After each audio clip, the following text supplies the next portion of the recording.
Hey everyone, how are we doing today? It's Zach again with Riddled With This, and today I wanted to talk about Yersinia pestis. If you guys can't tell, I've got a little guest here with me today. Her name is Phyllis. She is one of our black cats that we have here, and she's just come to kind of help me out today. She's a guest host. You guys, this particular organism is very historic, it's very old, it's very fascinating. Let's talk a little bit about it. So what exactly is it?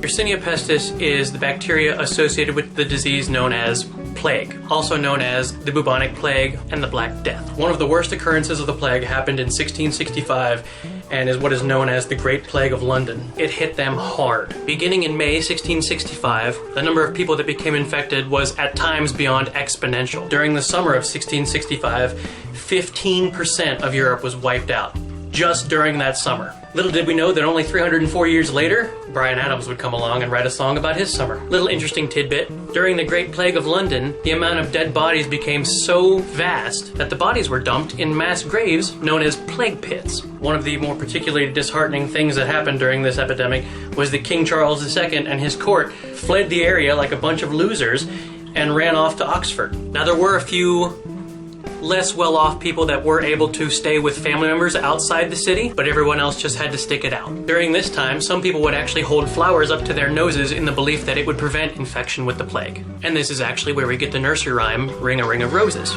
Now let's be honest here, how many of us actually sang that song when we were kids? I know I did. If you guys aren't particularly familiar with this occurrence, I will leave a link to one of my favorite documentaries about it down in the comments section. Take some time whenever you have a little bit and actually watch it. It's really, really good and really informative. Well guys, that's all I really have time for today, but come back tomorrow and we'll keep talking about this fascinating organism. Thanks again for watching and have a great day.